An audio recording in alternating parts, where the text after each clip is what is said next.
Hello दोस्तों, मैं सहदेव शुक्ला आप लोगों का अपने YouTube चैनल में स्वागत करता हूं। हम लोग BTC की क्लास कर रहे थे, यानी DLED की। उसमें हम लोग पहली क्लास में हम लोगों ने ये जाना था कि हमारी सब्जेक्ट क्या क्या है और सब्जेक्ट के अकॉर्डिंग किस सब्जेक्ट में कितना मार्क्स हमें मिलेगा और उसका मैक्सिमम मार्क्स क्या है और कितने मुझे मिलेंगे तो उसमें मैं पास होऊंगा। अब हम आगे चल के इस वीडियो के माध्यम से हम बात करेंगे साइंस में, यानी विज्ञान में हमने बताया था कि जो आपका पेपर होना है वो 25 मार्क्स का होगा। तो 25 मार्क्स में आप लोगों को 12 लाने अनिवार्य हैं और 12 में से आपको 3 जगह से आपको क्वेश्चन मिलेगा। कहाँ से? आपको भौतिक विज्ञान से भी मिलेगा और नंबर 2 रसायन विज्ञान से भी आपको नंबर मिलेगा, यानी क्वेश्चन आएगा। नंबर 3 अगर बात करें तो जीव विज्ञान से भी आपको क्वेश्चन मिलेगा। इन तीनों से मिलकर आपको जो पेपर आएगा वो 25 नंबर का आएगा, जिसमें से आप लोगों को 12 अर्जित करने यानी 12 लेना ही लेना है, अदरवाइज जो आप उस सब्जेक्ट में यानी इस सब्जेक्ट में फेल हो जाएंगे। अब हम अगर बात करें तो हम बात करते हैं पहले फिजिक्स की यानी भौतिक विज्ञान की। तो इसके बारे में हम लोग जान लेते हैं और इसका हम सिलेबस के बारे में भी बात कर लेते हैं कि इसका क्या सिलेबस है। अगर हम यहाँ बात करें तो इसके सिलेबस में पहला टॉपिक जो है आपका, इसमें बात करता है कि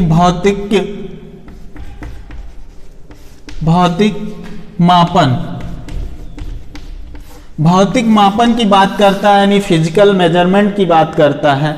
ये पूछता है कि फिजिकल मेजरमेंट की आवश्यकता कब पड़ी। फिर दूसरी बात, फिर यहाँ पर दूसरा टॉपिक अगर आप बात करें तो पद्धतियाँ पूछता है। पद्धतियाँ क्या होती है, यानी मापन की पद्धतियाँ हमें पता है 3 प्रकार की होती हैं, वो भी हम लोग आगे पढ़ेंगे इसके अंतर्गत। फिर अगर हम बात करें गति के नियम, गति क्या होता है, तीसरा टॉपिक हम लोग पढ़ेंगे क्या, गति पढ़ेंगे। और गति के अंतर्गत सभी प्रकार की गतियां पढ़ेंगे। फिर हम लोग चाल पढ़ेंगे, ठीक है, चाल पढ़ेंगे। फिर त्वरण के बारे में पढ़ेंगे।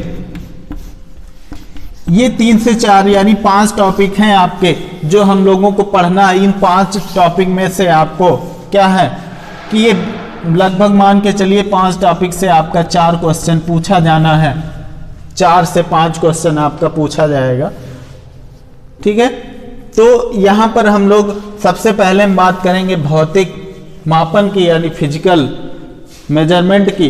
तो फिजिकल मेजरमेंट के बारे में हम लोग जान लेते हैं। तो हम अगर बात कर लें, ठीक है, साफ कर देते हैं।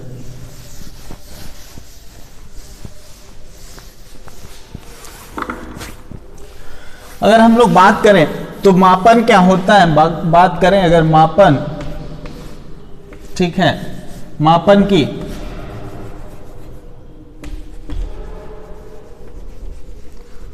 मेजरमेंट की, ठीक है, मापन की बात करें तो मापन क्या होता है, हम लोगों को पता है कि प्राचीन काल में क्या होता था, कोई भी मापन की पद्धति नहीं थी। तब क्या होता था कि हम लोग अभी भी वही प्रयोग करते हैं। जैसे हम कहते हैं कि दोनों मुट्ठियां बांध लो, यानी दोनों हाथ की हथेलियों को समेट लो और ऐसे करके मापो, तो क्या होगा, वो 1 फीट हो जाएगा। ऐसा मापते हैं ना। फिर हम एक हाथ फैलाते हैं, ये बताते हैं इतना क्या होगा, 1 मीटर हो जाएगा। तो ये मानक माने जाते थे पहले, क्योंकि किसी भी वस्तु को मापने के लिए उसका कोई ना कोई मानक होना चाहिए। जैसे गांव में अभी भी प्रथा प्रचलित है ऐसी, जो पुरानी चलती थी। जैसे हम पड़ोसी के यहाँ से क्या करते, एक पात्र में कुछ ले आते हैं, उस पात्र में भर के ऊपर तक लाते हैं, ऊपर तक भर के लाते हैं। फिर उसी के बराबर क्या होता है, हम क्या करते हैं, वापस देने जाते हैं। पहले हम ले आते हैं, ठीक है, फिर उसी के बराबर हम देने जाते हैं। मतलब कि बराबर का मतलब कोई मात्रक ही माना गया, यानी मापन का मात्रक ही माना गया ना, एक मानक माना गया है। तभी तो उसी के मानक के अकॉर्डिंग उसको वापस करना है। ठीक है, तो हम लोग बात करते हैं मापन की। तो मापन की अगर बात करें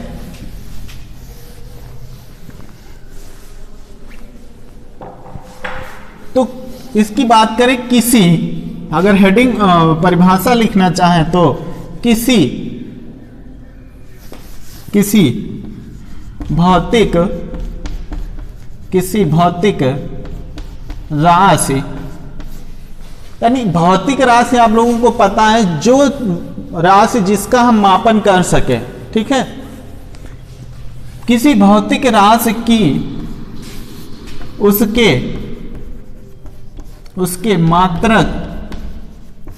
उसके मात्रक से तुलना करना ही मापन कहलाता है।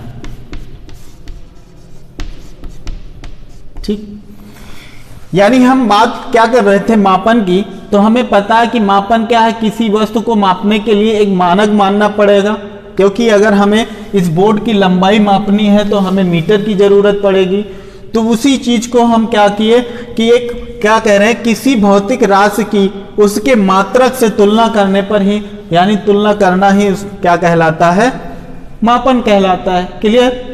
अब हम बात करें ये भौतिक राशि क्या है। ठीक है, ये भौतिक राशि क्या है, तो भौतिक राशि के बारे में हम जानते हैं। अगर बात करें तो वे सभी राशियां, अगर भौतिक राशियों के बारे में हम बात करें, जो दूसरी हेडिंग आपकी होगी भौतिक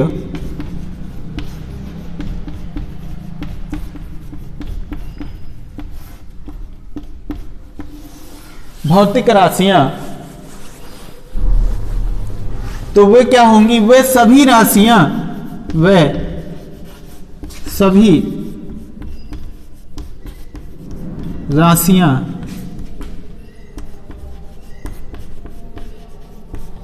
जिनका मापन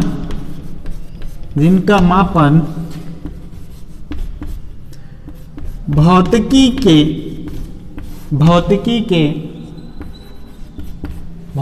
के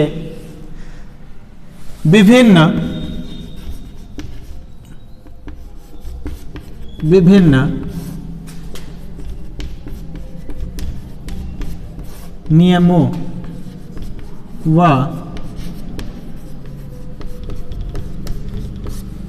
सिद्धांतों से किया जाता है। ठीक है, हम अगर बात करें भौतिक राशियां क्या हैं, पहले मैंने बात किया कि मापन क्या है, किसी भौतिक राशि के उसके मात्रक से तुलना करना, यानी उसकी बराबरी करना ही क्या कहलाता है, मापन कहलाता है। अब हम लोग बात करें तो भौतिक राशि क्या है, तो भौतिक राशि की अगर बात करें तो वे सभी राशियां जिनका मापन भौतिकी के विभिन्न नियमों व सिद्धांतों के तहत, अगर उनके जिनका मापन भौतिकी के विभिन्न नियमों व सिद्धांतों से किया जा सकता है या तहत किया जा सकता है, उसे क्या कहते हैं, भौतिक राशि कहते हैं। जैसे भौतिक राशि कौन कौन सी होती है, तो अगर हम बात करें, ठीक है, अगर हम बात करें तो भौतिक राशि क्या क्या होती है, बात कर लें तो लंबाई, ठीक है, लंबाई, अगर बात कर लें तो द्रव्यमान, अगर बात करें तो ताप, अगर बात करें तो बल, ये सब क्या है, ये सब भौतिक राशियां हैं। क्या है, ये सब भौतिक राशियां हैं हमारी। क्लियर हो गया, यहां तक कि एकदम क्लियर हो गया होगा। तो हम लोग आगे बात करते हैं अब कि जो भौतिक राशियां होती हैं ये भी हमारी कितनी, 2 प्रकार की होती हैं। कौन कौन सी, तो इन पर हम लोग बात कर लेते हैं।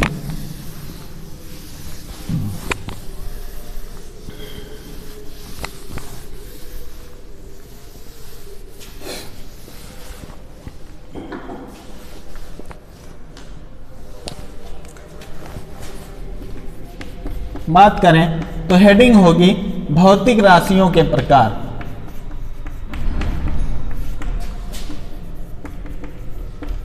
भौतिक राशियों के प्रकार।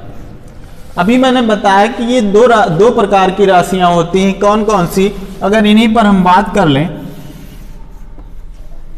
ठीक है। तो एक राशि क्या होती है हमारी मूल राशि, ये मूल राशियां।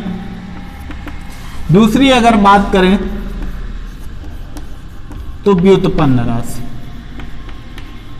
यह व्युत्पन्न राशियां, व्युत्पन्न राशि या व्युत्पन्न राशियां, ठीक है। अब ये हमारी दो प्रकार की भौतिक राशियां हुई। अब हमने कहा कि ये मूल राशि और व्युत्पन्न राशि क्या होती हैं, इनके बारे में जान लेते हैं। तो मूल राशि का मूल का मतलब क्या होता है, इकाई या आधार, मतलब वह राशियां जो किसी अन्य राशि पर या किसी अन्य पर नहीं निर्भर करती हैं, वो क्या कहलाती हैं, मूल राशियां कहलाती हैं। अगर हम लिखें तो हम बात करें वह राशियां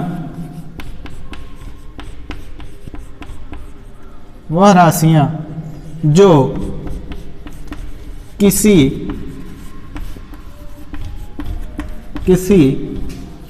अन्य राशि पर निर्भर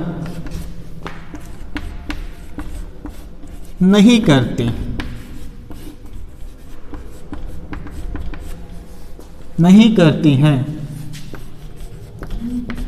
मूल राशियां कहलाती हैं। क्या कहलाती, मूल राशियां कहलाती हैं। क्या कहलाती है, मूल राशियां। वह राशियां जो किसी अन्य राशि पर निर्भर नहीं करती हैं, उन्हें हम लोग क्या कहते हैं, मूल राशियां कहते हैं।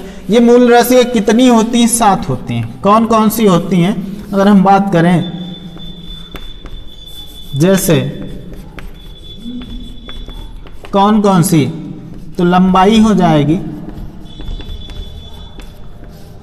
नंबर 2 द्रव्यमान हो जाएगा, नंबर 3 समय की बात कर लें, समय हो जाएगा, नंबर 4 विद्युत धारा हो जाएगी, विद्युत धारा हो जाएगी, नंबर 6 ज्योति तीव्रता हो जाएगी, ज्योति तीव्रता हो जाएगी, नंबर 7 पदार्थ की मात्रा हो जाएगी, पदार्थ की मात्रा हो जाएगी। ये हमारी 7 राशियां जो हैं, ये हमारी मूल राशियां हैं। क्लियर हो गया, यानी ये किसी अन्य राशि पर नहीं निर्भर करती हैं, ये स्वतः यानी स्वतंत्र होती हैं। अब यहां पर हम लोग बात करते हैं, इधर आ जाते हैं, तो हम लोग व्युत्पन्न राशि की बात करें तो ये वह राशियां होती हैं, यानी ये वो राशियां होती हैं जो किसी राशि पर, किसी अन्य राशि पर निर्भर करेंगी। वो कौन सी राशि होगी, वो मूल राशि होगी। अगर इसकी परिभाषा लिखें तो वह राशियां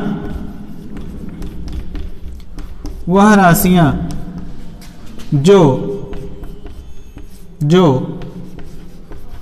मूल राशियों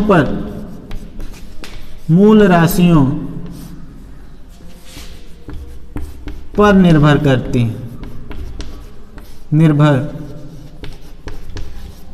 करती हैं, वह राशियां जो मूल राशियों पर निर्भर करती हैं, वो क्या कहलाएंगी, हमारी व्युत्पन्न राशियां कहलाएंगी। जैसे अगर हम बात कर लें, तो क्षेत्रफल, फिर बात कर लें तो आयतन, फिर अगर आगे बात कर लें तो बल। ये कुछ राशियां हैं, इसके अलावा भी और राशियां हैं। ये कुछ राशियां जो व्युत्पन्न राशियां कहलाती हैं। जैसे अब इन पर डिफरेंट हम लोग देखें, क्यों इनको व्युत्पन्न और क्यों इनको मूल राशियां कहते हैं। तो अगर हम क्षेत्रफल को यहाँ पर देखें तो ये क्षेत्रफल हमारा पता है कि क्षेत्रफल हमें पता है कि ये किसी दूसरी से राशि से भी मिलकर बना है, क्योंकि उसमें परिभाषा में लिखा हुआ। कौन कौन से, अगर क्षेत्रफल की बात करें तो लंबाई गुणे चौड़ाई होता है। क्षेत्रफल बराबर क्या होता है, लंबाई गुणे चौड़ाई होता है। तो देखिए यहां क्षेत्रफल व्युत्पन्न राशि हो गई, लंबाई देखिए क्या है, मूल राशि है, तो मूल राशियों से मिलकर ही बना हुआ है।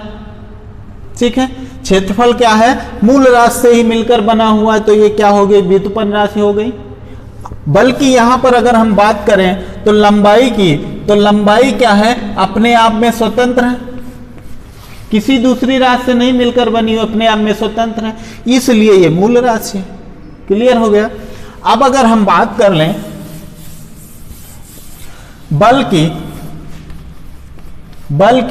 तो हमें पता बल बराबर क्या होता है, द्रव्यमान गुणे त्वरण, यानी F = ma होता है, द्रव्यमान गुणे त्वरण होता है। तो हम बात करें द्रव्यमान त्वरण, अब देखिए यहां पर क्या है कि द्रव्यमान क्या है, मूल राशि है क्या, ये बल क्या है, व्युत्पन्न राशि है, तो व्युत्पन्न राशि किससे मिलकर बनी हुई है, मूल राशि से, इसलिए इसको मूल राशि और इसको व्युत्पन्न राशि कहा जाता है। ये क्लियर हो गया। अब हम अगर बात करें, राशियां क्लियर हो गई, अब पुनः अगर हम बात करते हैं मापन की,